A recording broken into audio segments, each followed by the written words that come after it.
ആരാധനയും സ്തുതിയും പുകഴ്ചയും ഉണ്ടായിരിക്കട്ടെ. പരിശുദ്ധ പരമ ദിവ്യ കാരുണ്യത്തിന് നേരവും ആരാധനയും സ്തുതിയും പുകഴ്ചയും ഉണ്ടായിരിക്കട്ടെ. പരിശുദ്ധ പരമ ദിവ്യ കാരുണ്യത്തിന് നേരവും ആരാധനയും സ്തുതിയും പുകഴ്ചയും ഉണ്ടായിരിക്കട്ടെ. ഈ ഉടമ്പടിയുടെ ലക്ഷ്യം തന്നെ എന്താണ്? നിങ്ങളെ പള്ളിയോട് അടുപ്പിക്കുക എന്നുള്ളതാണ്. നിങ്ങളെ പള്ളിയോട്, കൂദാശകളാണെന്ന് പറയും, നിങ്ങൾ സ്വന്തം വികാരിച്ചെടുത്ത് കുമ്പസാരിക്കാൻ പറയും.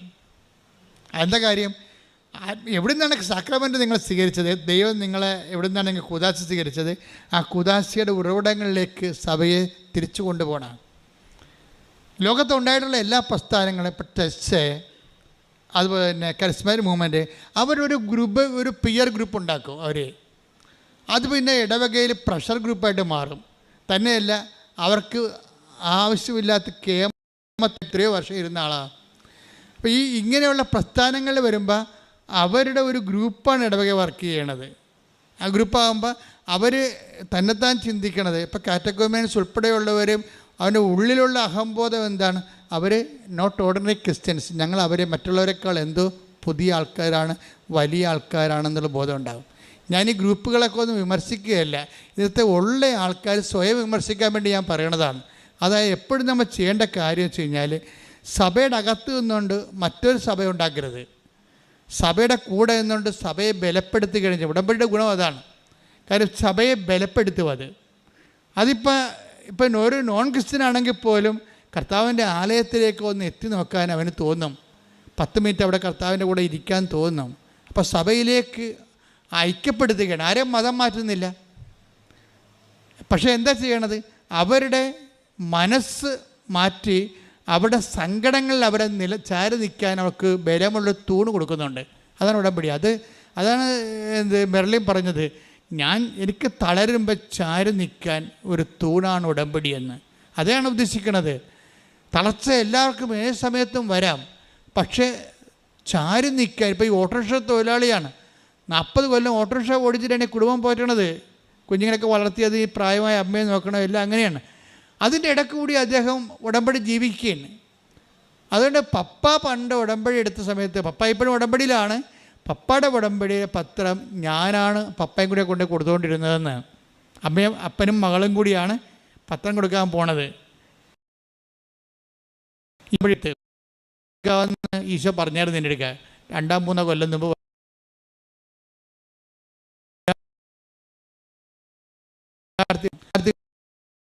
കാലമാണ്. അവർ കർത്താവിലേക്ക് വന്നാൽ മറ്റ് 10 മനുഷ്യർ വന്നേക്ക പവറായിരിക്കും. എന്താ കാര്യം? അവർക്ക് വിദ്യാഭ്യാസമുണ്ട്, കാഴ്ചപ്പാടുണ്ട്, ലോകത്തിൻ്റെ വെല്ലുവിളികൾക്ക് പ്രതിരോധിക്കാനുള്ള വിശ്വാസത്തിൻ്റെ ബലം അവർക്ക് ലഭിക്കുന്നുണ്ട്. അങ്ങനെ എത്രയോ വലിയ സാക്ഷികളാണ് ഇപ്പോൾ ഉണ്ടായിരിക്കുന്നത്. അപ്പം അതിൻ്റെ എപ്പോഴും നമ്മൾ ശ്രദ്ധിക്കേണ്ടത്, ഇപ്പം ഈ പത്രം കൊടുക്കുമ്പോൾ സ്റ്റാറ്റസ് ലോയിങ് ഉണ്ട്. അത് നിങ്ങൾ ഒരിക്കലും തുമ്പിയെ കൊണ്ട് കല്ലെടുപ്പിക്കണ പോലെ ചെയ്യരുത്, കൊടുപ്പിക്കരുത്, ചോരരുത്. ഇതിന് അഭിമാനത്തോടെ, കർത്താവിൻ്റെ നാമത്തിൽ അഭിമാനത്തോടെ നിങ്ങളിത് കൊണ്ടേ കൊടുക്കണം. എനിക്ക് എന്താണ്, ഞാനിപ്പോൾ ആൾക്കാരൊന്നും കാണത്തില്ല. കാണണമെങ്കിൽ എന്ത് ചെയ്യും? എനിക്കറിയാം ഈ ഉടമ്പടി. ഇപ്പം ഞാൻ ആൾക്കാരെന്തിനാണ് കാണുന്നത്? കാര്യം ഉടമ്പടി എന്ന് പറയുന്ന ദൈവികമായ സംവിധാനം വൃത്തിയും മെനയുമായിട്ട് ചെയ്യാൻ വേണ്ടി ഞാൻ അവരെ പരിശീലിപ്പിച്ചാൽ മതി. അത് വൃത്തിയും മെനയുമായിട്ട് അവരെ പരിശീലിപ്പിച്ച് കഴിഞ്ഞാൽ ഒരച്ഛനും കപ്പനും ആൾക്കാർ കാണേണ്ട കാര്യമില്ല. ആൾക്കാർ തന്നെ ദൈവത്തെ നേരിട്ട് കണ്ടുള്ളൂ. അതിൻ്റെ സാക്ഷ്യങ്ങളല്ലേ നമ്മൾ കേൾക്കണത്. ഞാൻ കണ്ട ആൾക്കാരാണ് ഈ സാക്ഷ്യം പറയണതെല്ലാം. കാണാത്ത ആൾക്കാരാണ് 90% സാക്ഷ്യം പറയണത്. എന്താണ്? ആ ഉടമ്പടി അവർ വിശ്വസ്തയായിരുന്നു. പിന്നെ ഞാൻ കാണുന്നത് വെച്ചാൽ ഹൈലി ഇൻഫ്ലേമബിൾ ആയിട്ടുള്ള സിറ്റുവേഷൻസ് ഉണ്ട്. നാളെ അടുത്ത ആഴ്ച ജപ്തിയാണ്, അവരെ ഞാൻ കാണും. അടുത്ത ആഴ്ച ക്യാൻസർ ഓപ്പറേഷനാണ്, അവരെ ഞാൻ കാണും. പ്രഗ്നൻ്റായിട്ട് ഡോക്ടർ പറഞ്ഞ് കുഞ്ഞിന് കുഴപ്പമുണ്ട്, ഒന്നെങ്കിൽ തള്ളയെ കിട്ടും അല്ലെങ്കിൽ കുഞ്ഞിനെ കിട്ടുമെന്ന് പറയുമ്പോൾ അവരെ ഞാൻ കാണും. എന്താ കാര്യം? അങ്ങനെ പറയണത് അന്തിമ തീരുമാനം ആരാ പറയേണ്ടത്? ഡോക്ടറല്ല, ഈശോയല്ലേ പറയേണ്ടത്. തള്ളയും കുഞ്ഞും കിട്ടാൻ വേണ്ടിയല്ല കുഞ്ഞിനെ പ്രഗ്നൻ്റ് അല്ല, അവളെ കൊന്നിട്ട് കൊച്ചിനെ എടുക്കാൻ വേണ്ടിയാണ്, അല്ലെങ്കിൽ കൊച്ചിനെ കൊന്നിട്ട് അവളെ എടുക്കാനാണ് അവളെ പ്രഗ്നൻ്റ് ആക്കിയ ദൈവം അല്ല. അപ്പോൾ ദൈവത്തിൻ്റെ ആ കുഞ്ഞിനെ കൊടുത്തപ്പോൾ തള്ളയുടെ സെക്യൂരിറ്റി ഉണ്ട്, അല്ലെങ്കിൽ കുഞ്ഞിൻ്റെ സെക്യൂരിറ്റി ഉണ്ട്, രണ്ടിൻ്റെ സെക്യൂരിറ്റിയിലാണ് ദൈവം അനുഗ്രഹം കൊടുത്തിരിക്കുന്നത്. അത് കൊടുക്കാനുള്ള സ്ഥലമാണ് അൾത്താർ. അങ്ങനെയുള്ളവരെ കാണും. അവരെ കാണാൻ പറ്റും. അധികം പണിയൊന്നുമില്ല നമുക്ക്. അവരുടെ അവരുടെ പ്രഗ്നൻസി റിപ്പോർട്ട് കൊണ്ടുവന്ന് മാതാവിൻ്റെ അടുത്ത് കൊടുത്തു. ഇതാ റിപ്പോർട്ട്, ഡോക്ടർ ഇങ്ങനെ പറഞ്ഞിരിക്കുന്നത്, നിൻ്റെ ഉത്തരവാദിത്തമാണ് രണ്ടിനെ ഇവിടെ കൊണ്ടുവരിക എന്നുള്ളത്. അപ്പോൾ ഞാൻ അവളോട് പറയും, നീ പ്രസവിച്ച കുഞ്ഞിനെയും കൊണ്ട് അമ്മയുടെ മുമ്പിൽ വന്നിരിക്കും. അത് അധികാരമാണത്. എന്താ കാര്യം? അത് കർത്താവിൽ ഞാൻ ആശിക്കണതാണ്. കർത്താവിൽ ആശിക്കാൻ വേണ്ടി തന്നെയാണ് പട്ടം വാങ്ങിച്ചിരിക്കുന്നത്. കർത്താവിൽ ഇങ്ങനെ തളർന്നവനെ താങ്ങി നിർത്താനും മുറിവേറ്റനെ വെച്ച് കെട്ടാൻ വേണ്ടിയാണ് പട്ടം മേടിച്ചിരിക്കുന്നത്. എനിക്ക് പട്ടം കിട്ടി കാലം മുതൽ പട്ടത്തെക്കുറിച്ച് നല്ല ബോധമുണ്ട്. അതുകൊണ്ട് ഞാൻ ഇപ്പോഴും പട്ടം പറഞ്ഞാൽ പ്രാർത്ഥിക്കുന്നത്. കർത്താവ് 38 വർഷത്തെ കൃപാന ജീവിതത്തിൻ്റെ ആസ്തിയിലാണ് പ്രാർത്ഥിക്കുന്നത്. ഞാൻ അച്ഛനാകുന്നതിന് മുമ്പ് തന്നെ പഠിക്കണ കാലത്ത് തന്നെ 2.5 മണിക്കൂർ വെച്ച് രാത്രി കർത്താവിൻ്റെ മുമ്പ് നിന്നാണ് പ്രാർത്ഥിച്ച് പട്ടം മേടിച്ചിരിക്കണേ. പട്ടം കിട്ടിയതിന് ഞാൻ ദൈവത്തോട് നന്ദി പറയുന്നതാണ്. അതുകൊണ്ട് തന്നെ ഒരു വിഷയം ഉണ്ടായ ദൈവത്തിരുമസ് മോളെ, ഈ വിഷയം ഇത് ദൈവം ഇടപെടും, നീ ധൈര്യമായിട്ടിരിക്കാൻ പറയും. എന്താ കാര്യം? ധൈര്യമായിട്ടിരിക്കാൻ പറഞ്ഞാൽ മതി. കാര്യം എന്താ? ബാക്കിയുള്ള ചെയ്യേണ്ടത് ആരാണ്? ഞാനാണ് അവരുടെ കൂടെ പോയി ചെയ്യേണ്ടത്? അല്ല, ആരുടെ പേരിലാണത് പറഞ്ഞിരിക്കുന്നത്, അവൻ ചെയ്തോളും അത്. പിന്നെ കൃപാസനത്തിൽ നിങ്ങൾക്ക് വരുമ്പോൾ ഉണ്ടാകുന്ന പ്രശ്നം എന്ന് പറയുന്നത്, അമ്മ ഈ ഒരു ജീവിതത്തിൻ്റെ ഭാഗമായിട്ടാണ് അമ്മയുടെ പ്രത്യക്ഷീകരണം സംഭവിക്കുന്നത്. ദൈവത്തിൻ്റെ പ്രത്യക്ഷീകരണത്തിന് വലിയ ആനക്കാര്യമൊന്നും അല്ലത്. മര്യാദയ്ക്ക് ആ ഫോർമുല ഒന്ന് ഫോളോ ചെയ്താൽ മതി, ദൈവം പ്രത്യക്ഷപ്പെടും. ദൈവം ഇപ്പം ഞാനിപ്പോൾ പറയും, ഇപ്പോൾ ഈ മെർലിൻ്റെ കാര്യം പറയാം. മെർലിൻ്റെ പ്രശ്നം എന്താ? മെർലിൻ്റെ ദൈവസ്നേഹം എങ്ങനെ വർക്ക് ചെയ്യണേ? മെർലിൻ പറഞ്ഞു, എനിക്ക് ഭയങ്കര സങ്കടമാണ്. ഞാൻ പറഞ്ഞു, എന്താ? ഞാൻ ശ്രദ്ധിച്ചോളാം, എന്താ സങ്കടം? ഞാൻ എപ്പോഴും ഈശോയോട് പറയും, എനിക്ക് ഈ ഗർഭചിത്രം പ്രാപിച്ച കുഞ്ഞുങ്ങളെ ഓർത്തിട്ട് എനിക്ക് എപ്പോഴും സങ്കടം വരുമെന്ന് പറയും. ഗർഭചിത്രത്തിൽ അവർ ജനിച്ചിരുന്നെങ്കിൽ അവരുടെ മാതാപിതാക്കന്മാർ ക്രൈസ്തവരായത് കാരണം അവർക്ക് ന്യായസ്ഥാനം കിട്ടുമായിരുന്നല്ല. അപ്പോൾ അവർ വിശുദ്ധിയിൽ ജീവിച്ചതിനല്ല, ആ കുഞ്ഞ് മരിച്ചു പോയില്ലേ, അപ്പോൾ അതിൻ്റെ പാപം മാതാപിതാക്കന്മാർക്ക് വന്നില്ലേ. അപ്പോൾ ഗർഭചിത്രം വന്നു പോയിട്ടുള്ള ഗർഭചിത്രം നടത്തിയ മാതാപിതാക്കന്മാരെക്കുറിച്ച് എനിക്ക് സങ്കടമാണ്. ആ മരിച്ചുപോയ കുഞ്ഞിനെ ഓർത്ത് എനിക്ക് സങ്കടമാണ്. ഈ MSc കാര്യത്തിൽ പറയണാണേ. ഞാനത് കേട്ടപ്പോൾ കർത്താവ് പറഞ്ഞു, നോക്ക് കേക്ക്. ഞാൻ ഉടനെ അച്ചടിക്കുന്ന പേര് നോക്കി, പേരെന്താണെന്ന് നോക്കി, മെർലിൻ. കൊള്ളാം. അപ്പോൾ കല്യാണം കഴിക്കണമെമ്പം പ്രസവിക്കണമെമ്പം പഠിക്കണ കാലത്ത് എന്തൊരു ബോധ്യമാണ് ഉടമ്പടി കൊടുത്തിരിക്കുന്നത്. അവൾക്കുള്ള ആത്മഭാരം എന്താണ്? ഗർഭചിത്രം നടത്തിയിട്ടുള്ള മാതാപിതാക്കന്മാരുടെ പാപങ്ങൾ ഓർത്ത് എനിക്ക് സങ്കടമാണെന്ന്. ആ കുഞ്ഞുങ്ങൾ മരിച്ചു പോയല്ലോ ഓർത്തിട്ട്, അവർക്ക് വിശ്വാസം സ്വീകരിക്കാൻ കഴിഞ്ഞില്ലല്ലോ എന്നോർത്തിട്ട് എനിക്ക് സങ്കടമാണെന്ന്. ഇതാണ് ആത്മഭാരം എന്ന് പറയുന്നത്. ഇതാണ് ചേർന്ന് നിൽപ്പെന്ന് പറയണത്. അപ്പം അങ്ങനെയുള്ള ആത്മഭാരം പ്രാപിച്ച ആൾക്കാരെ ദൈവം അവർക്ക് അധികാരമുണ്ടാകും. ആത്മഭാരമാണ് അധികാരത്തിൻ്റെ അടിസ്ഥാനം. ഇത് ബൈബിളുള്ളതാണ്. ദൈവത്തിൻ്റെ പിന്നെ അവൾ പറയുവേ, എനിക്ക് അതായത് തിരുസഭയെ ഓർത്തിട്ട് എപ്പോഴും ഞാൻ പ്രാർത്ഥിക്കും. തിരുസഭയെ ഓർത്ത്. എറണാകുളം രൂപതക്കാരത്തിയാണ്. തിരുസഭയിൽ ഏറ്റവും കൂടുതൽ സങ്കടം അനുഭവിക്കുന്ന ഒരു രൂപതയാണത്. ഏറ്റവും കൂടുതൽ സംഘർഷങ്ങളിലൂടെ പോയി. കാര്യം ഞാൻ എറണാകുളം രൂപതയിലാണ് വർക്ക് ചെയ്യണത്. ആലപ്പുഴ രൂപതയുടെ ഒരു പള്ളിയിൽ, എറണാകുളം രൂപതയുടെ അകത്തൊരു പള്ളിയുണ്ട്, തേക്കാട്ടുശ്ശേരി. അപ്പോൾ എനിക്കതിൻ്റെ സങ്കടങ്ങളെല്ലാം ശരിക്കറിയാം. ആ ജനങ്ങൾ എന്തുമാത്രം വേദനിക്കുന്നു, സംഘർഷത്തിലൂടെയാണ് പോയിക്കൊണ്ടിരിക്കുന്നത്. ഉത്തമ മാതൃകയുള്ള രൂപതയിലുള്ള അവിടെയുള്ള കുഞ്ഞിനൊക്കെ വർത്തമാനം കേട്ടില്ലേ, എനിക്ക് തിരുസഭയെ ഓർത്താണ് ഞാൻ ജീവിക്കണത് എന്നൊക്കെ പറയണത്. അപ്പം തിരുസഭയെ ഒരു പ്രാർത്ഥനയുടെ വിഷയമാക്കുകയാണ് അവരെ. തിരുസഭയെ സ്നേഹിക്കുന്നു. കാര്യം എന്താണ്? അവർ ക്രിസ്തുവിനെ സ്നേഹിക്കുന്നു. അങ്ങനെ വളർന്നു വരുന്ന സമൂഹത്തിലാണ് ഇതുപോലെയുള്ള ആധ്യാത്മിക വിവാദങ്ങളൊക്കെ ഉണ്ടാകുമ്പോൾ നമുക്ക് സങ്കടം വരും ശരിക്കും. ആ രൂപതയൊക്കെ ആ കുഞ്ഞിനെ അങ്ങനെ വളർത്തിയത് ആ രൂപതയാണെങ്കിൽ ആ രൂപതയുടെ ആധ്യാത്മിക നിലവാരം അതാണ്. അതിനകത്ത് എന്താ സംശയം? ഒരു ഓട്ടോറിക്ഷക്കാരന് ഇപ്പോഴും കാരുണ്യ പ്രവർത്തികൾ ചെയ്യുന്നതിന് 40 വർഷം വേദപാഠം പഠിപ്പിക്കാൻ വേണ്ടി അഭിമാനത്തോടെ പറയുമ്പോൾ ആ ഒരു ഓട്ടോറിക്ഷക്കാരന് ആധ്യാത്മികമായിട്ട് കർത്താവിൻ്റെ സുവിശേഷ വേല ചെയ്യാൻ വേണ്ടി ഒരുക്കിയിട്ടുണ്ടെങ്കിൽ അത് രൂപത്തിലുള്ള ആധ്യാത്മിക പൈതൃകത്തിൻ്റെ ശക്തിയാണത്. അതുകൊണ്ട് തന്നെയാണ് ഇവരെന്താ പറയണത്, രൂപത അതായത് തിരുസഭയെ, രൂപതയെന്നല്ല അവൾ പറയണത്, തിരുസഭയെ ഓർത്തുകൊണ്ട് ഞാൻ പ്രാർത്ഥിക്കുമെന്നാണ്. ഇതൊക്കെ ആരെങ്കിലും ചോദിച്ചിട്ടോ പറഞ്ഞിട്ടോ തല്ലിപ്പഴിപ്പിച്ചിട്ടോ പറയണതാണ്. സ്വന്തമായിട്ട് ആത്മാവിൽ നിന്ന് പറയണതാണ്. അപ്പോൾ എനിക്ക് അഭിമാനം തോന്നി. എന്താ കാര്യം? ഒരു ഉടമ്പടി ഒരു യുവതയെ കൊണ്ടുപോയി എത്തിക്കുന്ന സാക്ഷ്യജീവിതമല്ലേ. This is consecrated life. ഇത് സാക്ഷ്യജീവിതമാണിത്. പ്രാർത്ഥിക്കുക, കർത്താവായ ദൈവമേ, കർത്താവായ ദൈവമേ, ഇതുപോലുള്ള സാക്ഷ്യ ജീവിതത്തിലേക്ക്, ഇതുപോലുള്ള സാക്ഷ്യ ജീവിതത്തിലേക്ക് ഉടമ്പടിയിലൂടെ ഞങ്ങളെ എല്ലാവരെയും വളർത്തണമേ. ശ്രുതികട്ടെ ഹല്ലേലൂയ.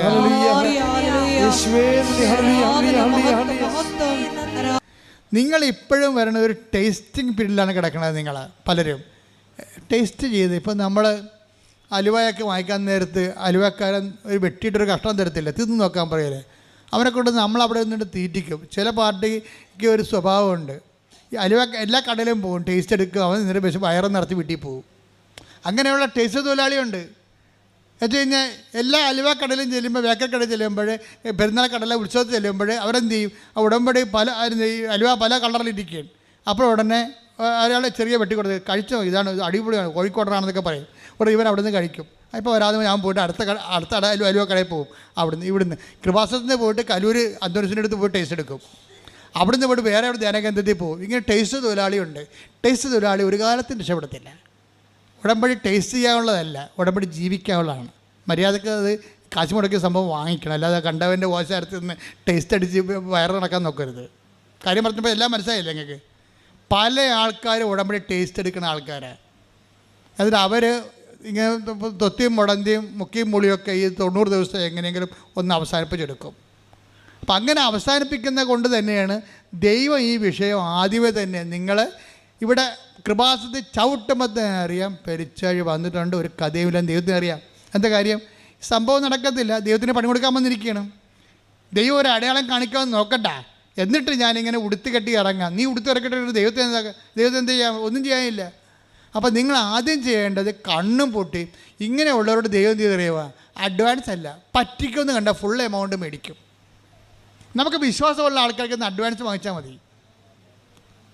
ചിലരോട് പറയും അഡ്വാൻസ് ഒന്നും വേണ്ട, ഫുൾ എമൗണ്ട് തരും, ഒറ്റ പ്രമാണം. നിങ്ങൾ ഇട്ടച്ച് പോയി. ഇപ്പോൾ റിയൽ എസ്റ്റേറ്റുകാർ ചില ആൾക്കാർ പറമ്പ് മേടിക്കാൻ ചെല്ലുമ്പോൾ ആൾക്കാരെന്താ പറയണത്? ഒറ്റ പ്രമാണം, ഒറ്റ വില, ഒറ്റ പ്രമാണം, അഡ്വാൻസ് ഇല്ലെന്ന് പറയും. എന്താ അറിയാവോ? ഇവൻ നമ്മുടെ മരക്കച്ചവടക്കാരൻ കണ്ടിട്ടില്ലേ? ചില ഉടമ്പടിയിലുണ്ട് ഈ മരക്കച്ചവടക്കാരൻ എന്ത് ചെയ്യുന്നറിയാവോ? നമ്മുടെ ആഞ്ഞിൽ കാണും, അല്ലെങ്കിൽ തേക്ക് കാണും, വീട്ടിൽ വന്ന് എത്ര രൂപ കൊടുക്കും? അപ്പോൾ നമ്മൾ പറയും അതൊരു 25,000 പറഞ്ഞിട്ട് പോയതാണ്. ആണോ? 25,000 പറഞ്ഞിട്ട് പോയതാണെന്ന് പറയും. അപ്പോൾ ഉടനെ പറയും ഓക്കെ, ആ വിലക്ക് എടുക്കാൻ ഞാൻ തയ്യാറാണെന്ന് പറയും. അപ്പോൾ അത് ഒറ്റയ്ക്കല്ല, പിന്നെ അവർക്ക് കൊടുക്കാൻ പറ്റില്ല. നിങ്ങൾക്ക് എന്നാൽ പിന്നെ 26 പറയും. 26 കൊടുത്തിട്ട് ഉടനെ ഇവർ സമ്മതിക്കും. അപ്പോൾ അവർക്ക് എടുക്കാൻ പോകണ വീട്ടുകാർക്ക് ഇഷ്ടമാണ്. കാരണം 25,000 രൂപയല്ലേ പറഞ്ഞത്, ഇപ്പോൾ 26 പറഞ്ഞല്ല. ശരി, എന്നാൽ 1000 രൂപ അഡ്വാൻസ് തന്നിട്ട് പോയി ഇവനെ കാണത്തില്ല. പിന്നെ അവൻ എന്താ ഉദ്ദേശിക്കണമെന്ന് അറിയാവോ? അവൻ ഈ നമ്മുടെ പറമ്പിൽ നിർത്തിയിട്ട് നമ്മുടെ വെള്ളം കൊണ്ട് നമ്മുടെ വളം കൊണ്ട് ഈ തേക്കിനെ അവൻ 5 കൊല്ലം നിർത്തി വളർത്തും. പോരെ പരിപാടി. ഇവന് വെട്ടിക്കൊണ്ട് പോകത്തില്ല. ഇവൻ വെട്ടിക്കൊണ്ട് പോകാതെ വെട്ടാവേ, ഇപ്പോൾ വരാം, നിങ്ങൾക്ക് 2 റോഡ് വേണം, അവിടെ വീണ്ടും കൊണ്ടുവന്ന് 2 റോഡ് തരും. അപ്പോൾ അഡ്വാൻസ്, അതും അഡ്വാൻസാണ്. പിന്നെയും 2 കൊല്ലം നിർത്തും. അവൻ നിർത്തി 10 കൊല്ലം കഴിയുമ്പോൾ തേക്ക് വെട്ടത്തുള്ളൂ. എന്താ കാര്യം? അത്രയും നാൾ തേക്ക് നമ്മുടെ മുതുകത്ത് നിർത്തിയിട്ട് അത് വളർത്തും അവൻ. ഉടമ്പടി ചില ആൾക്കാർ ദൈവത്തിന് പണി കൊടുക്കുന്ന ആൾക്കാരുണ്ട്. എന്ന് വെച്ചാൽ ഉടമ്പടി എടുത്തിട്ട് പിന്നെ ഈ ആൾക്കാർ മഷോട്ടേക്ക് കാണത്തില്ല, പിന്നെ ഉടമ്പടി ജീവിതമില്ല. ഞാൻ ചോദിച്ചു, ചേച്ചി ഉടമ്പടി എടുത്തിട്ട് പിന്നെ ചേച്ചി എന്ത് ചെയ്ത്? അല്ല, ഞാൻ മകൾക്കൊരു അസുഖമായെന്ന് പറഞ്ഞ് അങ്ങോട്ട് പോയതാണ്, പിന്നെ തിരിച്ചു വന്നപ്പോൾ തിരികെ കാണാനില്ലെന്ന്. അത്രയും ബോധമില്ലാത്ത കന്നുകാലികൾ ഉടമ്പടി എടുക്കുന്നുണ്ട്. അവരെന്തോ ആ ഉടമ്പടി എടുത്തിട്ട് ആ തിരികെ കൊണ്ട് വെച്ചിട്ട് മകളെന്തോ അസുഖമായിട്ട് അങ്ങോട്ട് പോയതിനു ശേഷം പിന്നെ വേറെ എന്ത് വീട്ടിൽ പോയി കറങ്ങി തിരിഞ്ഞ് ഒടിഞ്ഞു മടങ്ങി വന്നപ്പോൾ പിന്നെ തിരികെ കാണാനില്ല. ഇങ്ങനെയുള്ള ആൾക്കാരാണ് അഡ്വാൻസ് തൊഴിലാളികളോട് ഉടമ്പടി. നിങ്ങൾ അതുമായിട്ട് ദൈവത്തിൻ്റെ അടുത്ത് നിങ്ങൾ എപ്പോഴും ശ്രദ്ധിക്കേണ്ട കാര്യം, ദൈവത്തിന് പണി കൊടുത്തുകൊണ്ട് ഉടമ്പടി എടുക്കരുത്. തിരിച്ച് പണി വന്നാൽ താങ്ങത്തില്ല. മര്യാദയ്ക്ക് വൃത്തിയും മെനയുമായിട്ട് ദൈവസ്നേഹത്തോടെ ഉടമ്പടിക്കാനുള്ള കൃപയ്ക്ക് വേണ്ടി പ്രാർത്ഥിക്കുക. കർത്താവായ ദൈവമേ, ഉടമ്പടി എടുത്ത് സത്യസന്ധമായി സുവിശേഷ വിഹിതമായി ജീവിക്കുവാൻ ഞങ്ങൾക്ക് പ്രത്യേക അഭിഷേകം നൽകണമേ. ഹല്ലേലൂയ,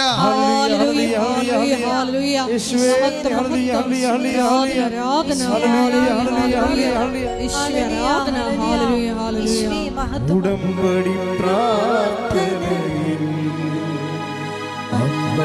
ഉടനടി പരിഹാരമേകും. ഉടമ്പടി പ്രാർത്ഥനയിൽ അമ്മ ഉടനടി പരിഹാരമേകും.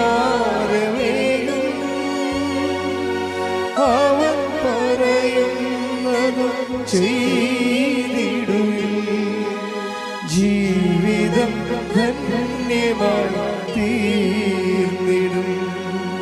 അവൻ പറയുന്നത് ചെയ്തിടുവിൻ, ജീവിതം ധന്യമായി തീർന്നിടും. പരിശുദ്ധ പരമ ദിവ്യകാരുണ്യത്തിന് ആരാധനയും സ്തുതിയും പുകഴ്ചയും ഉണ്ടായിരിക്കട്ടെ. എന്തിനാണ് ഉടമ്പടി എടുക്കുന്നത് എന്നുള്ളതിൻ്റെ ഉത്തരമാണ്. അതിൻ്റെ ഒരു മെർലിൻ വേർഷനാണ് ഈ പറയണത്. മെർലിൻ്റെ ഒരു വേർഷൻ ജീവിതാനുഭവങ്ങളാണ്. ഏറ്റവും അവസാനം അവൾ പറഞ്ഞത്, എന്തിനാണ് ഉടമ്പടി എടുക്കണമെന്ന് എന്നോട് ചോദിച്ചാൽ, 3 പ്രാവശ്യം അവൾ പറയുന്നുണ്ട്, എന്തിനാണ് ഉടമ്പടി എടുക്കണമെന്ന് എന്നോട് ചോദിച്ചാൽ എന്ന് പറഞ്ഞുകൊണ്ട് അവൾ ഓരോ ഉത്തരം പറയും. അപ്പോൾ അവൾ അവസാനം പറഞ്ഞ ഉത്തരം, ഞാൻ പറയും ബലം പ്രാപിക്കാനാണ് ഉടമ്പടി എടുക്കണമെന്ന്, ബലം വെക്കാനാണ് ഉടമ്പടി എടുക്കണമെന്ന്. അത് കറക്റ്റാണ്, ആ ഉത്തരം കറക്റ്റാണ്. എന്നിട്ട് അവൾ പറയും, എന്തിനാണ് ഉടമ്പടി എടുക്കണത്? അത് നിനക്ക് എൻ്റെ കൃപ മതി എന്ന് ഈശോ പറഞ്ഞിട്ടുണ്ട്. കൃപയ്ക്ക് വേണ്ടി ഉടമ്പടി എടുക്കണമെന്ന്. അപ്പോൾ എനിക്ക് മനസ്സിലായി, ഈ ഉടമ്പടി ധ്യാനമെല്ലാം അവൾ കൂടുന്നുണ്ട്. ശരിക്കും ഉടമ്പടി ധ്യാനം ഒരു വലിയ സാക്ഷരതയാണല്ലോ ശരിക്കും. അപ്പോൾ അതുകൊണ്ട് എന്തിനാണ് ഉടമ്പടി എടുക്കണത്? ബലം പ്രാപിക്കാൻ. എങ്ങനെയാണ് ബലം പ്രാപിക്കണത്? ബലം പ്രാപിക്കുന്നതിനുള്ള ഒരു ഫോർമുല എന്താണ്? ബലഹീനതയിലാണ് ദൈവത്തിൻ്റെ ശക്തി. ഇപ്പോൾ 2 Corinthians ഇല്ലേ 12:9, take the bed of God. 2 Corinthians 12:9. എന്നാൽ അവിടുന്ന് എന്നോട് അരുളി ചെയ്തു, എന്നാൽ അവിടുന്ന് എന്നോട് അരുളി ചെയ്തു, നിനക്ക് എൻ്റെ കൃപ മതി, നിനക്ക് എൻ്റെ കൃപ മതി. എന്തെന്നാൽ ബലഹീനതയിലാണ് എൻ്റെ ശക്തി പൂർണ്ണമായി പ്രകടമാകുന്നത്. അപ്പോൾ ഈ ശക്തി എന്ന് പറയുന്നത് ബലം, അതാണ് സംഭവം. അപ്പം അത് ബലം എന്താണ്? കൃപയാണ് ബലം. ബൈബിളിൽ ബലമെന്ന് പറയണത് ഹോർലിക്സും ബൂസ്റ്റും അല്ല, അത് ഭൗതികമായിട്ടുള്ള ബലങ്ങളാണ്. ആത്മീയ ബലമാണ് കൃപയെന്ന് പറയണത്. ദൈവത്തിൻ്റെ വരപ്രസാദത്തിനാണ് കൃപയെന്ന് പറയണത്. അപ്പോൾ നമ്മളെപ്പോഴും നോക്കുന്നത് ദൈവത്തെ എങ്ങനെ പ്രസാദിപ്പിക്കാൻ കഴിയും. ദൈവവരപ്രസാദം നേടിയെടുക്കാനുള്ള ഒത്തിരിയേറെ സൊല്യൂഷൻസും ഫോർമുലയുമാണ് ഉടമ്പടിയിലുള്ളത്. ദൈവത്തിൻ്റെ വരപ്രസാദമാണ്. ഇതാ ഞാൻ തിരഞ്ഞെടുത്ത എൻ്റെ ദാസൻ. 12 വായിച്ച് 12:18 മത്തായിയുടെ സുവിശേഷം. മത്തായി 12:18.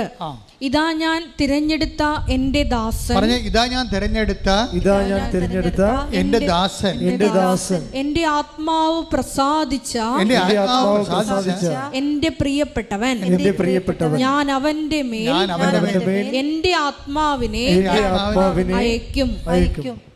അപ്പോഴേ അതാ ഞാൻ തിരഞ്ഞെടുത്ത എൻ്റെ ദാസൻ, എൻ്റെ ആത്മാവ് പ്രസാദിച്ച എൻ്റെ പ്രിയപ്പെട്ടവൻ. ഇതാണ്, അതായത്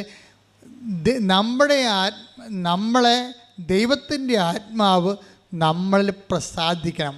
അപ്പോഴാണ് ദൈവത്തിൻ്റെ പ്രിയപ്പെട്ട ആളായിട്ട് നമ്മൾ മാറണത്. ഉടമ്പടി നിങ്ങളെ ദൈവത്തിൻ്റെ പ്രിയപ്പെട്ടവളാക്കും, അല്ലെങ്കിൽ പ്രിയപ്പെട്ടവനാക്കും. എങ്ങനെയാണ് ചെയ്യണത്?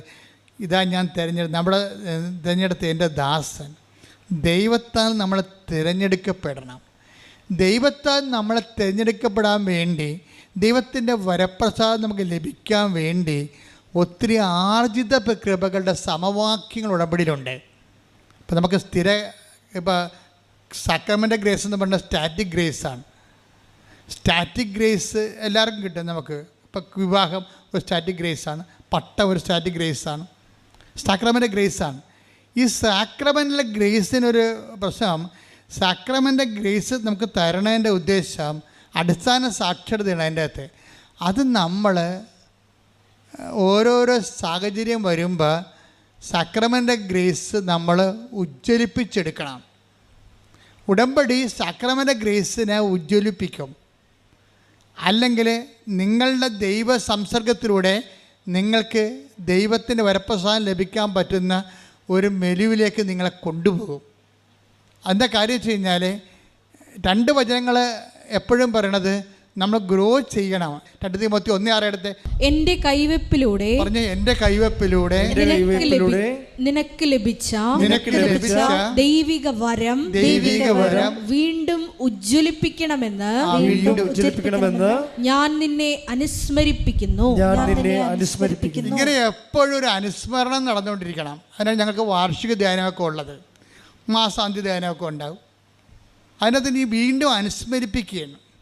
പത്രോസ് പറയണ ഈ വീണ്ടും അനുസ്മരണത്തെക്കുറിച്ച് പത്രോസ് പറയുന്നുണ്ട്. ഈ അനുസ്മരിപ്പിക്കുന്ന സമയത്ത് എന്താണ് അനുസ്മരിപ്പിക്കണത്? അല്ല, പാമ്പ് പിടിക്കാനും അങ്ങനെ ഓരോ സാങ്കേതിക മേഖലയിലൊക്കെ ഉള്ള ആൾക്കാർക്ക് വന്നിട്ട് ഒന്നും ചെയ്യാനില്ല. അവിടെ അനുസ്മരിപ്പിക്കേണ്ട കാര്യം എന്ന് പറയണത് ഈ കൈവെപ്പിലൂടെ ലഭിച്ച ദൈവിക വരം ഉജ്ജ്വലിപ്പിക്കണം. അതാണ് അനുസ്മരിപ്പിക്കേണ്ടത്. അത് കഴിഞ്ഞാൽ എന്താണ് അനുസ്മരിപ്പിക്കേണ്ടത്? എന്താണ്? എൻ്റെ കൈവെപ്പിലൂടെ പറഞ്ഞ് എന്റെ കൈവെപ്പിലൂടെ നിനക്ക് ലഭിച്ച ദൈവിക വരം. അതാ പ്രശ്നം. ശുശ്രൂഷ ചെയ്യണമെന്നുണ്ടെങ്കിൽ, സ്കിൽഫുൾ ശുശ്രൂഷ ചെയ്യണമെന്നുണ്ടെങ്കിൽ, അല്ലാതെ സൈക്കോളജി പോയി പഠിച്ചിട്ട് കൗൺസിലിംഗ് കൊണ്ടുവന്ന് ശുശ്രൂഷ ചെയ്യാൻ പറ്റത്തില്ല. അത് വരത്തിലാണ് ഇരിക്കുന്നത്. ഇവിടെ സഭയെ ശുശ്രൂഷിക്കാനാണ് ഉദ്ദേശിക്കണമെന്നുണ്ടെങ്കിൽ എൻ്റെ കൈവെപ്പിലൂടെ പറഞ്ഞ് എന്റെ കൈവെപ്പിലൂടെ നിനക്ക് ലഭിച്ചിട്ടുള്ള ദൈവിക വരത്തെ ഉജ്ജ്വലിപ്പിക്കണം. അപ്പൊ നമ്മൾ ദൈവത്തിന്റെ കൃപ നിൽക്കുന്ന വരത്തിന്റെ അടയാളത്തിലാണ്. ഗ്രേസ് ആണ്, കൃപയാണത്. ഈ കൃപയെ നമ്മൾ ലഭിക്കാൻ വേണ്ടിയുള്ള എൻട്രൻസ് ആയിട്ടാണ്, അതിൻ്റെ അടിസ്ഥാനമായിട്ടുള്ള ഒരു സ്ട്രക്ചറായിട്ട് നമ്മൾ ഒരു കൂദാശ സ്വീകരിക്കണത്. ഇപ്പം കൂദാശ സ്വീകരിക്കുമ്പോൾ ആ കൂദാശയുടെ കൃപയുടെ സംരക്ഷണം നമുക്ക് ലഭിക്കും. പക്ഷെ കൂദാശയുടെ സംരക്ഷണം ലഭിക്കണമെന്നുണ്ടെങ്കിൽ ആ സംരക്ഷണ മേഖല റേഞ്ചുള്ള സ്ഥലത്ത് തന്നെ നീ നിൽക്കണം. അല്ല, ഒരു ജീവിത പങ്കാളി ഉള്ളപ്പോൾ വേറെ ജീവിത പങ്കാളിനെ തോണ്ടാനും നോക്കാനും പഴയ പ്രേമങ്ങളൊക്കെ കുത്തി ഉണർത്താനും അവിടെ ചെന്നിട്ട് അവരെ വിളിക്കാനൊക്കെ തുടങ്ങിക്കഴിഞ്ഞാൽ ഉടനെ ഈ കൃപാവരം നിനക്ക് നഷ്ടപ്പെടും. പലരും ആൾക്കാരെ വന്നിട്ട് വിവാഹം കഴിക്കണത് ദൈവത്തെ വഞ്ചിക്കാൻ വേണ്ടി കച്ചകെട്ടി എടുത്ത് ഇറങ്ങിയിരിക്കുക. ഈ വഞ്ചന എവിടെ കൊണ്ടേ അവസാനിപ്പിക്കും നമ്മൾ? ഞാൻ മാതാവിനെ നേരിട്ട് കണ്ട ആളാണ്. അതുകൊണ്ട് ഒരു പെലിച്ചാഴിയും രക്ഷപ്പെടുത്തുന്നത് എനിക്കറിയാം. കാര്യം ദൈവത്തെക്കുറിച്ച് നിങ്ങൾക്ക് ഐഡിയ ഇല്ല, ദൈവത്തെ നിങ്ങൾ വിശ്വസിക്കണില്ല. അതുകൊണ്ടാണ് പഴയ പ്രേമത്തിന് അത് തേച്ചിട്ട് വന്നിട്ട് പുതിയ ആളെ കല്യാണം കഴിച്ചിട്ട് ഒന്ന് പെറ്റ് കഴിയുമ്പോൾ പിന്നെ പഴയ ആൾക്കാർ മൊബൈലിൽ വിളിക്കണ കാര്യം എന്താ? അവരാവശ്യമില്ലാത്ത അവരുടെ സ്ഥലത്ത് സെമിനാറിന് പോവുക, അവരുടെ സ്ഥലത്തേക്ക്, അവരുടെ രാജ്യത്തേക്ക് ഒരു എന്തെങ്കിലും സ്റ്റഡി ടൂറും പറഞ്ഞ് പോവുക, പിന്നെ അവരുമായിട്ട് വെക്കേഷൻ കറങ്ങി നടക്കുക, എന്നിട്ട് ഗർഭനിരോധന ഗുളികകൾ ഉപയോഗിക്കുക. അപ്പോൾ ഇങ്ങനെയുള്ള അഭ്യാസങ്ങൾ കാണിച്ചു കഴിഞ്ഞാൽ നമ്മുടെ കൂദാശ ബലം നമ്മൾ ദൈവത്തെ പറ്റിക്കണം. അതുകൊണ്ടാണ് അത് ഉത്തരവാദിത്തമുള്ളതാണ് കൂദാശ ജീവിതം എന്ന് പറയുന്നത്. അല്ല, ആർക്കും തോന്നിയ മാസം പോലെ എങ്ങനെയും ജീവിക്കാൻ പറ്റത്തില്ല. കർത്താവിനറിയാം ഇതിൻ്റെ അകത്ത് ഫ്രോഡുണ്ടാകും. 90 പേര് 100 പേര് ഇതിൻ്റെ അകത്ത് വന്നാൽ അത് 80 ഫ്രോഡാകുമെന്ന് കർത്താവിനറിയാം. അതുകൊണ്ട് കർത്താവ് പറഞ്ഞ് ചെറിയ അജഗണമേ ഭയപ്പെടേണ്ട, പിതാവ് നിങ്ങൾക്ക് രാജ്യം കൽപ്പിച്ച് നൽകാൻ തരുമോ. അല്ലാത്തവനൊക്കെ ഇവിടെ കിടന്ന് ജീവിക്കട്ടെ, പട്ടി ചാണ പോലെ ചത്തുപോവുകയും ചെയ്യും. ചെറിയ അജഗണമാണ് എപ്പോഴും കൃപയിൽ നിൽക്കുന്നത്. അപ്പം നമ്മളെ സംബന്ധിച്ചിടത്തോളം ഉടമ്പടിയിലുള്ളവർ ഉത്തരവാദിത്തപൂർവമായ കൗദാശ ജീവിതത്തിൻ്റെ പിന്തുടർച്ചയായിട്ടാണ് ഫാൻ ആൻഡ് ഫ്ലെയിംസ് എൻ്റെ കൈവെപ്പിലൂടെ പറഞ്ഞേ എന്റെ കൈവെപ്പിലൂടെ നിങ്ങൾക്ക് ലഭിച്ചിരിക്കുന്ന ദൈവിക വരം വീണ്ടും ഉജ്ജ്വലിപ്പിക്കണമെന്ന് ഞാൻ ആഗ്രഹിക്കുന്നു. ഉടമ്പടി ചെയ്യണത് അതാണ്. നിന്റെ ജ്ഞാനസ്ഥാനത്തിലൂടെ ആയാലും നീ വിശ്വാസം സ്വീകരിച്ച ഒരു അവസ്ഥ, അതിനിപ്പോൾ ഒരു പ്രത്യേകമായ രീതി, നീ യേശുക്രിസ്തുവിനെ രക്ഷകനായിട്ട് സ്വീകരിച്ചു കഴിഞ്ഞാൽ തന്നെ നിൻ്റെ ആത്മരക്ഷയ്ക്ക് അച്ചാരമായി. അത് വിശ്വാസം മൂലമുള്ള നിൻ്റെ ജ്ഞാനസ്ഥാനമാണത്. പക്ഷേ അത് നീ എന്ത് ചെയ്യണം? അതൊരു ഉടമ്പടിക്കാലം കഴിയുമ്പോൾ പിന്നെയും പണ്ടേ പഠിച്ചുണ്ടെങ്കിൽ ഒരു പറഞ്ഞ പോലെ പോരുത്. ആ കൃപയിൽ നിലനിൽക്കണം. അത് വീണ്ടും ഉജ്ജ്വലിപ്പിച്ച്, അത് പ്രോസസ്സ് ആൻഡ് പ്രക്രിയയാണത്. വീണ്ടും ഉജ്ജ്വലിപ്പിച്ചുകൊണ്ടിരിക്കണം. പ്രാർത്ഥിക്കുക, കർത്താവായ ദൈവമേ, കർത്താവായ ദൈവമേ, അങ്ങനെക്ക് വിശ്വാസം നൽകി വഴി നൽകിയിട്ടുള്ള അങ്ങനെക്ക് വിശ്വാസം വഴി നൽകിയിട്ടുള്ള വരങ്ങളെ ഉജ്ജ്വലിപ്പിക്കുവാൻ എന്നെ സഹായിക്കണമേ. വിശ്വാസ ജീവിതത്തിലെ എന്നെ ബലപ്പെടുത്തണമേ. വിശ്വാസ ജീവിതത്തെ ബലപ്പെടുത്താൻ വേണ്ടി ലോകത്തിൻ്റെ ആൾക്കാരെ വൈറ്റാമിൻസ് ആണ് കൊടുക്കണത്, അല്ലേ? നമ്മൾ ഡോക്ടറിനൊക്കെ ചെല്ലുമ്പോൾ ഒരു ചുമയും കുരയൊക്കെ വന്ന് ന്യൂമോണിയ പനിയൊക്കെ വന്ന് പോകുമ്പോൾ ആശുപത്രി എഴുന്നേറ്റ് പോകുമ്പോൾ ഡോക്ടർ എന്ത് ചെയ്യും? അങ്ങേർക്ക് ലഭിച്ചിരിക്കുന്ന കുറച്ച് ടോണിക്സ് നമുക്ക് തരും ഫ്രീ ആയിട്ട്. എന്ന് കഴിഞ്ഞാൽ എങ്ങനെയാണ് ഇത് 2 സ്പൂൺ വെച്ച് കഴിച്ചിട്ട് നിങ്ങൾ ഒരു നഷ്ടപ്പെട്ട ആരോഗ്യം വീണ്ടെടുക്കാൻ പറയും. അത് ശാരീരികമായ ആരോഗ്യമാണ്. നഷ്ടപ്പെട്ട ആത്മീയ ആരോഗ്യം വീണ്ടെടുക്കണമെങ്കിൽ എന്താ ചെയ്യേണ്ടത്? അതിനുള്ള ടോണിക്ക് വേറെയാണ്. അതിന് ബലം പ്രാപിക്കാനുള്ള ടോണിക്ക് വരും. ഇപ്പോൾ മെർലിൻ പറഞ്ഞത് എന്താണെന്നറിയാമോ? എൻ്റെ അമ്മുമ്മയും ഞാനുമായിട്ട് ഭയങ്കര സ്റ്റണ്ടാണ് വീട്ടിലെ. അമ്മുമ്മയും ഞാനും ഭയങ്കര ഇവർ തമ്മിൽ ഭയങ്കര ഏജ് ഗ്യാപ്പാണ്. ഇപ്പം ഞാനും അപ്പോച്ചനൊക്കെ ആയിട്ട് ഭയങ്കര ഏജ് ഗ്യാപ്പല്ലേ. ഞാൻ സിസ്റ്റർക്ക് ഇറങ്ങുമ്പോൾ അപ്പോച്ചൻ ജനിച്ചിട്ടില്ല. അപ്പം അത്രയും ഏജ് ഗ്യാപ്പുണ്ട്. ഏജ് ഗ്യാപ്പ് എപ്പോഴും ഒരു സഫറിങ്ങിൻ്റെ വിഷയമാണ്. അപ്പം അമ്മുമ്മ പറയണത് ഒന്നും മെർലിന് മനസ്സിലാകത്തില്ല. അമ്മുമ്മ പറയണത് ഒന്നും മനസ്സിലാകത്തില്ല. അമ്മുമ്മയും മെർലിനുമായിട്ട് ഇടിയാണ്. എന്നിട്ട് നടുക്ക് നിൽക്കണം അമ്മ നിന്ന് ചുറ്റിത്തിരിക്കുകയാണ്. ഇപ്പം മെർലിൻ കവനൻ്റെ എടുത്ത് കഴിഞ്ഞപ്പോൾ എന്താ പറയണത്? അമ്മുമ്മ എന്ത് പറഞ്ഞാലും അമ്മുമ്മയെ എപ്പോഴും എന്നെ കുറ്റപ്പെടുത്തുകയുള്ളൂ. എപ്പോഴും എനിക്കെതിരെയാണ് അമ്മമ്മ സംസാരിക്കണത്. അല്ലാതെ ആ വായി നല്ലതൊന്നും വരത്തില്ല. പക്ഷേ ഞാൻ കർത്താവിൻ്റെ സ്നേഹത്തിൽ അമ്മമ്മയെ ഉൾക്കൊള്ളാൻ തീരുമാനിച്ചെന്ന്. ഇതാണ് വിഷയം. അതിൻ്റെ ചില അമ്മമ്മയെ അണ്ടർസ്റ്റാൻഡ് ചെയ്യാനും ഉൾക്കൊള്ളാനും. ഇപ്പോൾ അപ്പനും പറഞ്ഞു ഞാനും മെർലിനും കൂടിയാണ് അമ്മയുടെ കാര്യങ്ങളൊക്കെ നോക്കണം. അമ്മയെന്നാണ് അയാൾ പറയണത്, അമ്മുമ്മയെന്നാണ് ഇവൾ പറയണത്. അവരുടെ കാര്യമൊക്കെ നോക്കണത് ഞാൻ അച്ഛനും കൂടിയാണ്. അപ്പം അങ്ങനെ നോക്കിക്കഴിഞ്ഞപ്പോൾ അവർ അതിലൂടെ ബലപ്പെടുകയാണ് ചെയ്യണത്. നമ്മൾ ആത്മീയ ബലം ആ രീതിയിൽ വരണതാണ്. നമ്മുടെ സഹനം യേശുക്രിസ്തുവിൻ്റെ നാമത്തിൽ നമ്മുടെ ബലക്കുറവുകൾ ക്രിസ്തുവിൻ്റെ നാമത്തിൽ എടുക്കുന്ന വഴിയാണ് നമ്മൾ ബലം പ്രാപിക്കുന്നത്. അതാണ് കൊളോസ്യസ് 1:11 എടുത്ത്. കൊളോസ്യസ് 1:11 സന്തോഷത്തോടെ പറഞ്ഞു. സന്തോഷത്തോടെ എല്ലാം സഹിക്കുന്നതിനും എങ്ങനെയുണ്ട് വരകണ്ട കേട്ടില്ലേ? സന്തോഷത്തോടെ എല്ലാം സഹിക്കുന്നതിനും ക്ഷമിക്കുന്നതിനും അവിടുത്തെ മഹത്വത്തിന്റെ പ്രാഭവത്തിനനുസൃതമായി സർവശക്തിയിലും നിങ്ങൾ ബലം പ്രാപിക്കട്ടെ. എന്തിനാണ് ഉടമ്പടി എടുക്കണമെന്ന് ചോദിച്ചു കഴിഞ്ഞാൽ ബലം പ്രാപിക്കാനാണ് എടുക്കണത്. ഉടമ്പടി എടുക്കണത് ബലം പ്രാപിക്കാനാണെങ്കിൽ ആ ബലം പ്രാപിക്കുന്നതിൻ്റെ ഉള്ളിൽ അതിൻ്റെ പ്രക്രിയയിൽ സഹനമുണ്ട്, ക്ഷമയും ഉണ്ട്. മനസ്സിലായില്ലേ? കുടുംബത്തിലുള്ള വിഷയങ്ങളുടെ മേലെ ഒരു സഹനവും ക്രിസ്തുവിൻ്റെ നാമത്തിൽ സ്നേഹത്തെ പ്രതി എടുക്കണം. പിന്നെന്താണ്? ഒരു ക്ഷമയുമുണ്ട്.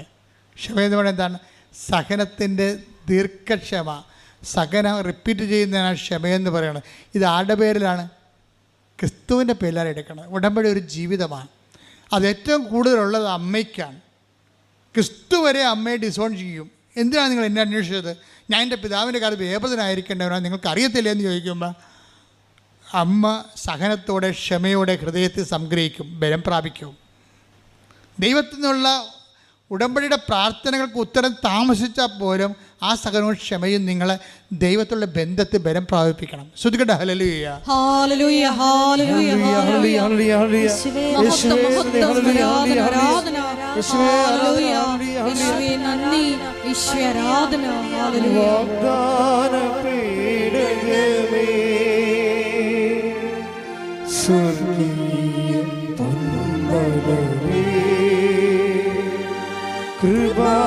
കൃപാസനത്തിൻ്റെ അമ്മേ,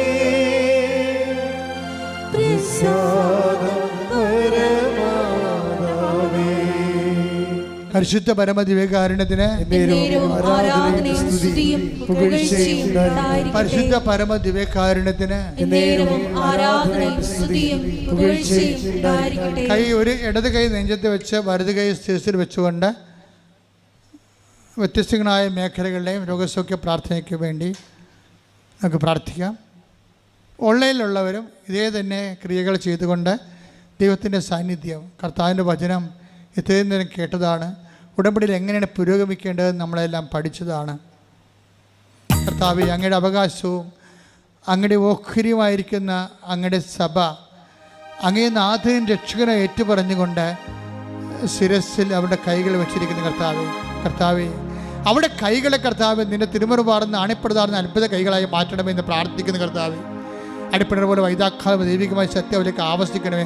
ഉച്ചമ ഉള്ളംകാലം വരെ കർത്താവിൻ്റെ രക്തം പടരട്ടെ. എല്ലാ കൊശങ്ങളിലും പെശുകളിലും രോഗാതിരമായ എല്ലാ പെശങ്ങളിലും കൊശങ്ങളിലും കർത്താവിൻ്റെ രക്തം പടരട്ടെ.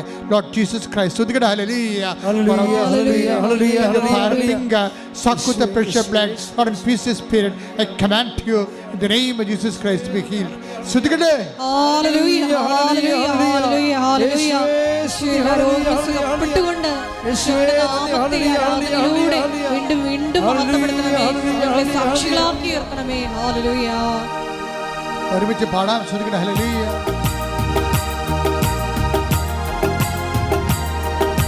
കൈയടിച്ചോണ്ട് ശക്തിയയക്കണമേ പരിശുദ്ധാത്മാവേ, അഗ്നിയയക്കണമേ പരിശുദ്ധാത്മാവേ, ശക്തിയയക്കണമേ പരിശുദ്ധാത്മാവേ, അഗ്നിയയക്കണമേ പരിശുദ്ധാത്മാവേ. ആദിയിലെ പോൽ ജനകോടികളെ വീണ്ടും ഉണർത്തണമേ, അത്ഭുതങ്ങളും അടയാളങ്ങൾ വീണ്ടും നൽകണമേ. ആദിയിലെ പോൽ ജനകോടികളെ വീണ്ടും ഉണർത്തണമേ, അത്ഭുതങ്ങളും അടയാളങ്ങൾ വീണ്ടും നൽകണമേ. അത്ഭുതമൊഴുകും കൈകൾ എന്നിൽ നീട്ടണമേ, അത്ഭുതമൊഴുകും കൈകൾ എന്നിൽ നീട്ടണമേ.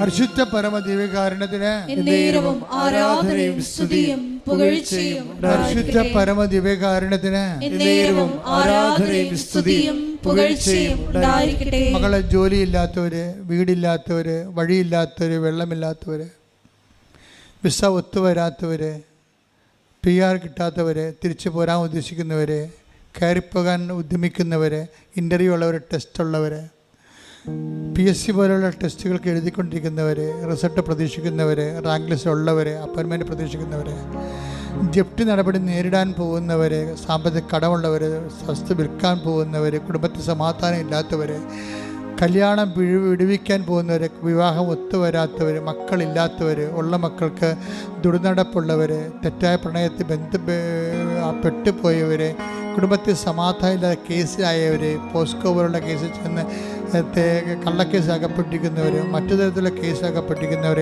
എല്ലാവരുടെ മേഖലകളിലും കർത്താവിൻ്റെ കൃപ, വരുമാനത്തിൻ്റെ മാർഗങ്ങൾ, കർത്താവ് ഇടപെടാനുള്ള ഡേറ്റുകൾ എല്ലാം നിശ്ചയിച്ചിട്ടുള്ളവർ, അവിടെ മേലെല്ലാം കർത്താവിൻ്റെ ശക്തി പ്രവർത്തിക്കാൻ വേണ്ടി ഇടിമുഴക്കാൻ പോലെ ശ്രദ്ധിക്കട്ടെ. ഉന്നതമായ നാമത്തിന് സ്വസ്ഥം ചെന്ന് കർത്താവെ, അങ്ങനെ തിരുമുറവാർന്ന് വലതുകരം മക്കളെ സ്ഥിതി വെക്കണമെന്ന് പ്രാർത്ഥിക്കുന്ന കർത്താവെ. വഴിയില്ലാത്തവർ, വെള്ളമില്ലാത്തവർ, വീട് കർത്താവെ, ജീവിക്കാനുള്ള മാർഗമില്ലാത്തവർ, ജോലിയില്ലാത്തവർ, വീട് നഷ്ടപ്പെട്ടവർ, വിസ നഷ്ടപ്പെട്ടവർ, വരാത്തവർ കർത്താവ്, വ്യത്യസ്തങ്ങളായ വിഷമതകളുടെ വേദന അനുഭവിക്കുന്നവർ, സമാധാനം ഇല്ലാത്തവർ, കുടുംബസമാധാനം ഇല്ലാത്ത കുടുംബങ്ങൾ, ഒത്തുവരാത്ത കല്യാണങ്ങൾ, മക്കളില്ലാത്തവർ, ഉള്ള മക്കൾക്ക് രോഗങ്ങളുള്ളവർ, തെറ്റായ പ്രണയബന്ധത്തിൽ അകപ്പെട്ടിരിക്കുന്നവർ, കുടുംബത്തിൽ സമാധാനം ഇല്ലാത്തവർ, വഴക്കുള്ളവർ, അതിഥി തർക്കമുള്ളവർ, കേസ് അകപ്പെട്ടിരിക്കുന്നവർ, ജോലിയില്ലാത്തവർ, സാമ്പത്തിക തകർച്ചയുള്ളവർ, സാമ്പത്തിക കടങ്ങളുള്ളവർ, എല്ലാ തരത്തിലും വിഷമം അനുഭവിക്കുന്ന ഇടിമ കർത്താവിൻ്റെ വലിയ ശക്തി ഈ നിമിഷം ഇടപെട്ട് വരികയും മാരക രോഗങ്ങൾ, തീരാവേദിക ജീവിത ദുരിതങ്ങൾ യേശു ക്രിസ്തുവിന്റെ ഉന്നതമായ നാമത്തെ മാറിപ്പോകട്ടെ.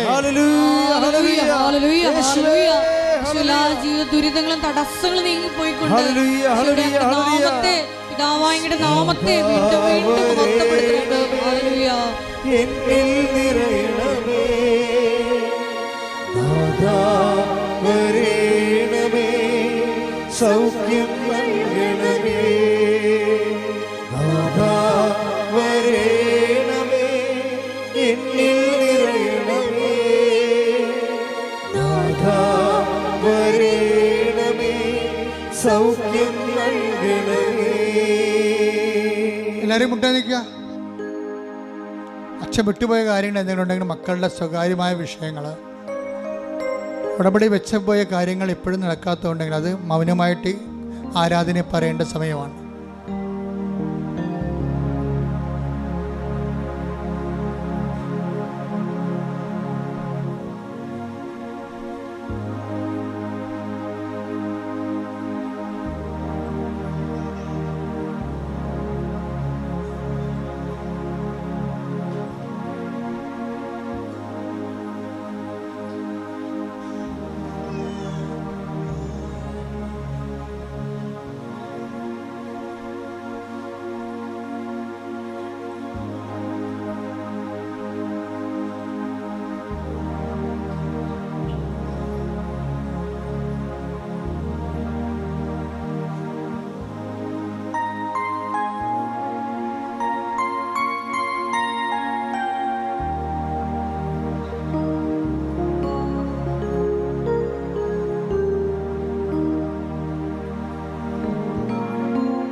സമാപന ആശീർവാദം. ഒരിക്കൽ കൂടി മരിയൻ ഉടമ്പടിയിൽ സമർപ്പിച്ചിരിക്കുന്ന എല്ലാ വിഷയങ്ങളും ദൈവമാതാവിൻ്റെ മധ്യസ്ഥയിൽ ദിവ്യകാരുണ്യ സന്നിധിയിൽ സമർപ്പിച്ച് നമുക്ക് പ്രാർത്ഥിക്കാം. ശതാധിപനെ പോലെ ദൈവസ്നേഹത്തോടെ ജനങ്ങളെ സ്നേഹിച്ചുകൊണ്ട് കാരുണ്യ പ്രവർത്തികളിലൂടെയും പ്രേക്ഷിത പ്രവർത്തനങ്ങളിലൂടെയെല്ലാം ഈശോയ്ക്ക് സ്വീകാര്യമായൊരു ഭവനം, ദൈവത്തിൻ്റെ കൂടാരം നിർമ്മിച്ചുകൊണ്ട് കൃപയിൽ വളരുവാൻ ഞങ്ങളെ ഓരോരുത്തരെയും അഭിഷേകം ചെയ്യണമേ എന്ന് പ്രാർത്ഥിച്ചുകൊണ്ട് ശിരസ് നമിച്ച് നമുക്ക് ദിവ്യകാരുണ്യനാഥൻ്റെ ആശീർവാദം സ്വീകരിക്കാം.